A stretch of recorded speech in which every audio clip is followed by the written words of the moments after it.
Qui es-tu? Tu es bien jolie. Je suis un renard. Viens jouer avec moi. Je suis tellement triste. Je ne puis pas jouer avec toi. Je ne suis pas apprivoisé. Ah, pardon.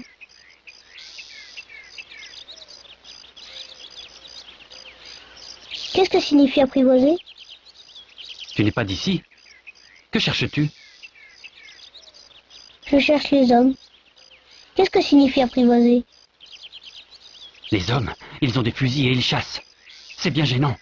Ils élèvent aussi des poules. C'est leur seul intérêt. Tu cherches des poules? Non. Je cherche des amis. Qu'est-ce que signifie apprivoiser?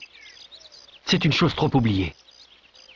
Ça signifie créer des liens. Créer des liens. Bien sûr. Tu n'es encore pour moi qu'un petit garçon, tout semblable à 100 000 petits garçons.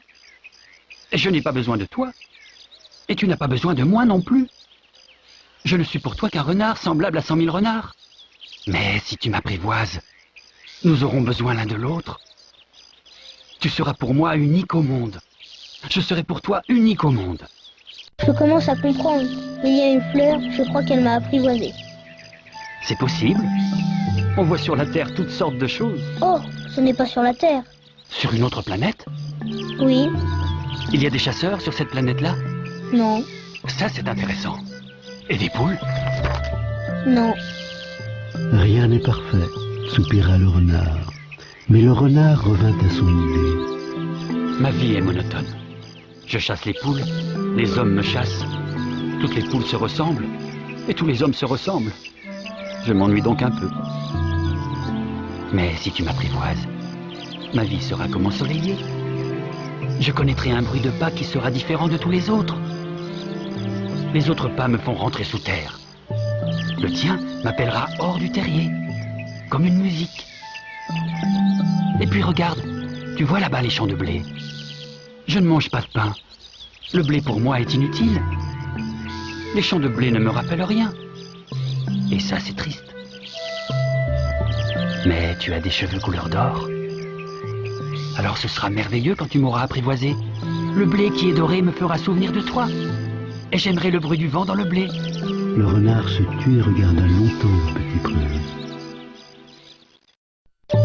S'il te plaît, apprivoise-moi. Je veux bien, mais je n'ai pas beaucoup de temps. J'ai des amis à découvrir et beaucoup de choses à connaître. On ne connaît que les choses que l'on apprivoise. Les hommes n'ont plus le temps de rien connaître. Ils achètent des choses toutes faites chez les marchands. Mais comme il n'existe point de marchands d'amis, les hommes n'ont plus d'amis. Si tu veux un ami, apprivoise-moi. Que faut-il faire? Il faut être très patient. Tu t'assoiras d'abord un peu loin de moi, comme ça, dans l'herbe. Je te regarderai du coin de l'œil, et tu ne diras rien. Le langage est source de malentendus. Mais chaque jour, tu pourras t'asseoir un peu plus près. Le lendemain revint le petit prince. Il eût mieux valu revenir à la même heure. Si tu viens par exemple à 4 heures de l'après-midi, dès 3 heures, je commencerai d'être heureux. Plus l'heure avancera, plus je me sentirai heureux. À 4 heures déjà, je m'agiterai et m'inquiéterai. Je découvrirai le prix du bonheur. Mais si tu viens n'importe quand, je ne saurai jamais à quelle heure m'habiller le cœur. Il faut des rites. Qu'est-ce qu'un rite?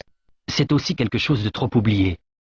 C'est ce qui fait qu'un jour est différent des autres jours, une heure des autres heures. Il y a un rite, par exemple, chez mes chasseurs. Ils dansent le jeudi avec les filles du village. Alors, le jeudi est jour merveilleux. Je vais me promener jusqu'à la vigne. Si les chasseurs dansaient n'importe quand, les jours se ressembleraient tous, et je n'aurais point de vacances. Ainsi le petit prince apprivoisa le renard. Et quand l'heure du départ fut proche... Ah, je pleurerai. C'est ta faute. Je ne te souhaitais point de mal, mais tu as voulu que je t'apprivoise. Bien sûr, Mais tu vas pleurer, bien sûr. alors tu n'y gagnes rien. J'y gagne, à cause de la couleur du blé. Puis il ajouta... Va revoir les roses. Tu comprendras que la tienne est unique au monde. Tu reviendras me dire adieu, et je te ferai cadeau d'un secret. Le petit prince s'en fut revoir les roses.